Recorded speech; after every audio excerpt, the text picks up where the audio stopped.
नमस्कार, जोहार। मैं हूं देवेंद्र कुमार। अब देखना शुरू कर चुके हैं भारत मित्र। दोस्तों, झारखंड में एक अनूठा प्रयोग हो रहा है। प्रयोग यह कि आदिवासी समाज की जो परंपरा है, उसकी जो रस्मों रिवाज है और उसकी जो कस्टमरी लॉ है, उसको सूचीबद्ध या कोडिफिकेशन करने की कोशिश की जा रही है। तो हमारे साथ कृष्ण हांसदा जी हैं और इन दिनों काफी सक्रिय हैं उस कोडिफिकेशन की प्रक्रिया में। तो सबसे पहले कृष्ण हांसदा जी से यह जानने की कोशिश करते हैं कि यह जो कोशिश है, ये किस मकसद से की गई है। नमस्कार भारत मित्र में तमाम दर्शकों को मेरे ओर से जोहार। देखिए, आज जो हालत है भारत में आदिवासियों की, भारत अकेले नहीं पूरे विश्व में आदिवासियों की, ये उनकी परंपरा, उनकी रीति रिवाज, उनकी धार्मिक धरोहर या आर्थिक धरोहर या वन धरोहर, उनकी जो भी पहचान की धरोहर है, वो सारे समाप्ति की ओर, विलुप्त की ओर जा रहे हैं। तो इसलिए यह जो आज हम लोग कोशिश कर रहे हैं कि आने वाले पीढ़ी को इसका लाभ मिले और ये ना भूले कि मैं किसका वारिस हूँ, कहाँ से आया हूँ, मेरा क्या क्या परंपरा थी और क्या क्या मेरा धरोहर है, क्या महत्व है इसका। तो इस चीज को संजोए रखने के लिए आज इसको कोडिफिकेशन की आवश्यकता है और इसको जो आज पेटेंट भी कह सकते हैं। जो आज मेरे कई सारे गुण है, जो कई सारे गाना है, जिसमें गाना में मेरा इतिहास है, इसको आज तक कोई भी इतिहासकार ने कहीं दर्ज नहीं किया, कहीं सूचीबद्ध नहीं किया। तो हम लोग का प्रयास है कि ऐसे धरोहरों को हम लोग संरक्षित करें और सरकार हमें सहयोग दे, ताकि हम आज जो यूएन में जाकर हमारे कई सारे प्रधानमंत्री जाते हैं और कहते हैं कि भारत में आदिवासी नहीं है, तो आज हमारे इस परिस्थिति की वजह से हमारा नेता लोग कहते फिर रहे हैं कि भारत में आदिवासी नहीं है। तो आज इसका बहुत सारा कारण है कि भारत में आदिवासी नहीं बोलने का। तो आज हम लोग उसी चीज को हम लोग ये पहल है जो है केंद्र सरकार की है या झारखंड सरकार? यह केंद्र सरकार की है। ये झारखंड सरकार तो कहाँ प्रयास कर रही है। पैसा झारखंड सरकार देती है कि नहीं देती है इस फंड? अभी तक तो दिए नहीं है। तो दावे तो किए जा रहे हैं कि 40% राज्य सरकार दे रही है, 60% केंद्र दे रही है, लेकिन अभी तक दी नहीं है। प्रक्रियागत है, दी नहीं है। तो इसीलिए आपने एक सवाल किया कि झारखंड में आदिवासी, देश में आदिवासी नहीं है, दावा केंद्र सरकार का रहा है। कुछ पीएम मोदी बोले हैं, बड़े ग्लेडसन डुंगडुंग हैं, सामाजिक कार्यकर्ता हैं, और आप दोनों का सोशल मीडिया में जो बार है वो जग जाहिर है, एक दूसरे को निशाने पर बनाते रहते हैं। आप कह रहे हैं कि भाजपा के लोग ये मानते ही नहीं कि भारत में आदिवासी हैं। उनका दावा है कि जो झारखंड का पंचायती राज विभाग है, जो कांग्रेस कोटे के मंत्री दीपिका पांडे जहां मंत्री हैं और निशा उरांव कल तक या परसों तक उसके निदेशक हुआ करते थे, ये पूरा जो विभाग है आरएसएस चला रहा है। और ये जो कोडिफिकेशन की प्रक्रिया है, आरएसएस का जो इतिहास का पुनर्लेखन का कोशिश रही है, उसी की कोशिश है। देखिए, ये सब बहुत बार होते हैं ना कि खिसियाने बिल्ली खम्बा नोचे वाली बात होते हैं। एक्चुअली में ये मैं भाजपा को दोष नहीं दे रहा हूँ कि भाजपा के कोई प्रधानमंत्री ने यूएनओ में जा करके बोले हैं। सबसे पहले तो इंदिरा गांधी बोले हैं, कांग्रेस के थे। तो कांग्रेस वाले 1951 से जो आज सरकार में रहे 63 साल, माने 2014 के पहले तक, तो तब तक कांग्रेस ने 63 सालों तक आदिवासियों को नकारता रहा कांग्रेस। और कांग्रेस ने कभी भी आदिवासी हित में आज तक कोई भी उनका हित का कानून लागू होने नहीं दिया। ये प्रमाण है। बीजेपी की बात जहां कर रहे हैं कि बीजेपी कानून बनाए हैं जरूर, लेकिन आदिवासी के ऊपर में जहां थोड़ा सा संजीदगी है, जहां संविधान है आदिवासी, वहां उतना जल्दी वो इम्प्लीमेंट नहीं करता है।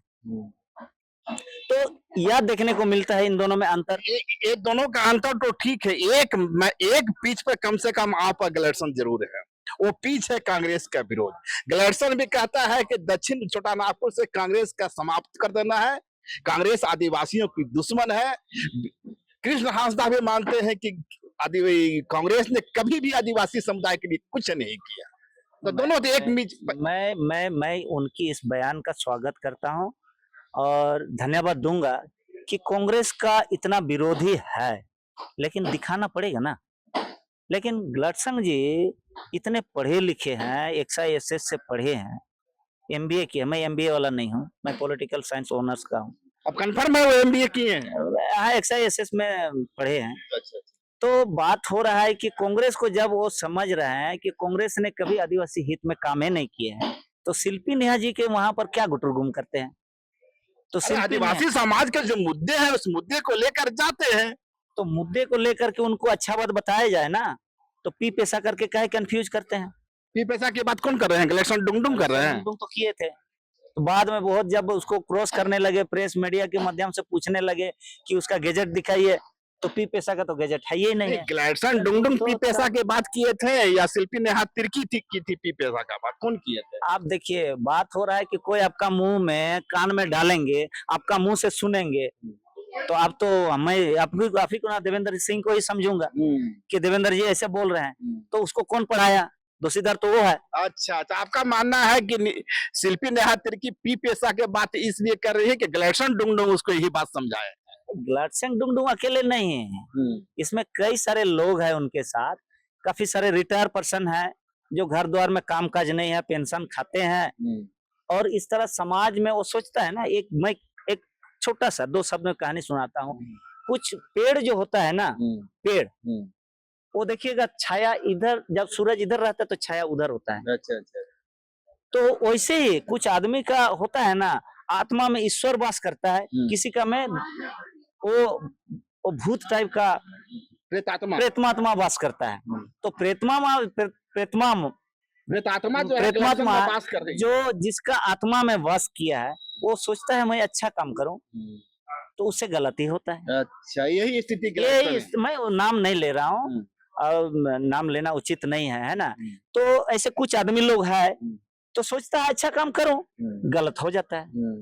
तो मेरा कहना है कि सरकार के साथ सुबह शाम भेंट कर रहे हैं ऑफिस में, उसको समझाने का। तो ये भाई, आदिवासी हित में आप भी काम कर रहे हो, मैं भी काम कर रहा हूँ, तो उसको समझाए ना, आने तो दो ना कानून को, हम देखेंगे उसमें क्या त्रुटियां। वो सरकार के क्या समझावे, तो खुद सरकार के निशाने पर हैं। ना गलत बात है, ऐसे नहीं है, सरकार के साथ है।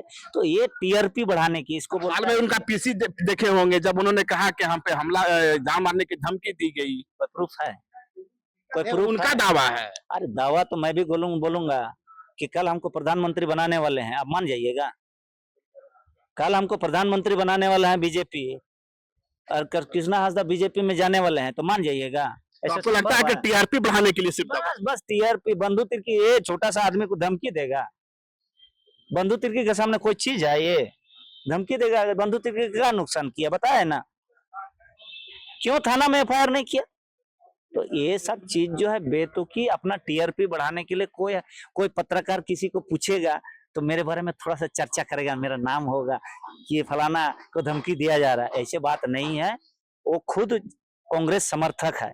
कांग्रेस समर्थक है? बिल्कुल कांग्रेस समर्थक है, और वो कार्यकारी अध्यक्ष है। और कांग्रेस को इंडिया गठबंधन सरकार बनाने के लिए एड़ी चोटी एक किए थे। कौन? वही लोग जो लोग बोल रहे हैं हमको धमकी दे रहा है। तो ये सब जो है ना, गांव देहात में, जैसे खूंटी जगह में, खूंटी बेचारा भोला भला, बहुत भोला भला आदमी होता है खूंटी में, खूंटी वाला लोग को बोल के सेंटिमेंटल, वो इमोशनली वो थोड़ा मार्केटिंग कर रहा है, इमोशनल मार्केट उसको बोलता है। तो जैसे कल्पना सोरेन ने, अब वो हेमंत दादा, हमारा हेमंत बाबू, हमारा हेमंत चाचा बोल के सब जगह रोई, माने घड़ियाले आंसू जिसको बोलता है ना, वैसे रो रो के आदिवासी को बेचारा पिघला दिए, अब वोट दे दिए, आज हम लोग पछता रहे हैं। तो वही हाल है ये। हेमंत सरकार को आदिवासी समाज वोट दे के पछता रहा है। कैसे? आप देखिए, पैसा यदि लागू होते तो 16,000 ग्राम सभा के माझी बाबा, मनकी, मुंडा, डोकलो, सोहर को न्यायिक अधिकार मिलता, जल जंगल जमीन में अधिकार मिलता। तो कौन पैसा कानून लागू करने से रोक रहा है? अभी तो पूछे ना आप, जो लोग बोल रहे हैं कि हमको जान मारने की धमकी दे रहे हैं, वही लोग पैसा लागू करना नहीं चाहता है। लागू होने नहीं देना चाहता है। वो तो पैसा की लड़ाई लड़ रहे हैं, चैंपियन है पैसा। पैसा के चैंपियन है तो गोल मारो ना रे बाबा, कौन रोका है? आप चैंपियन बोल रहा है कि मैं माराडोना हूँ, तो मैं माराडोना कैसे मान लो? गोल मारोगे तब ना समझूंगा कि हाँ माराडोना है। अब लाइन के बाहर से बोल रहा है कि मैं माराडोना हूँ, मैं माराडोना, 10 नंबर जर्सी पहन लिया तो बोलता माराडोना है। तो ये सब नहीं चलेगा, और लोग देख रहे हैं कौन प्लेयर है, समझे ना। समाज देखिए, जिस टीम का वो प्लेयर है ना, उस टीम को तो एक आध गो शील्ड जीता है ना। जैसे खड़िया समाज से वो आता है, तो खड़िया समाज का स्थिति आज कहाँ है? इसके लिए ग्लेडसन डुंगडुंग जिम्मेवार है। अरे खड़िया समाज सबसे पढ़ा लिखा तो यही है ना, खड़िया यही दिख रहा है। तो खड़िया समाज का कम से कम उद्धार करे, उनका भाषा आज खत्म होने पर है। तो खड़िया भाषा का आवाज बुलंद करे, लोगों को जागरूक करे। आदिवासियत की आवाज बुलंद करते हैं, आप उनको खड़िया समाज का आवाज बुलंद करने का सच्चाई तो बताना होगा ना। बोलता है अपना पहले देख लीजिए, दूसरा का काहे झांकने जा रहे हैं। बात यही हो रहा है ना। तो गलत संग क्या है ना, पूरा दुनिया का झांक रहा है, अपना पहले घर छेदा है, इधर छेदा पहले बंद करना उधर, है ना। आप यदि बोल रहा है कि मैं माराडोना हूँ पैसा का, तो गोल मारो ना रे भाई, कौन रोका है? गोल तो आप लोग मारने नहीं दे रहे हैं, आप लोग माराडोना को उसी को बोलता है, लंगी मारने से भी गोल मारता है। जेपीए वन या गोल्डन बूट ले लेता है। जेपीए का समर्थन करते हैं आप लोग? जी बिल्कुल समर्थन करते हैं जेपीआर का। कोर्ट ने बोला, मैं तो नहीं बोल रहा, कोर्ट ने बोला वैधानिक है और सही है, और यह जेपीआर 5वीं अनुसूची के अनुरूप है, 6वीं अनुसूची के पैटर्न पर बनी हुई है।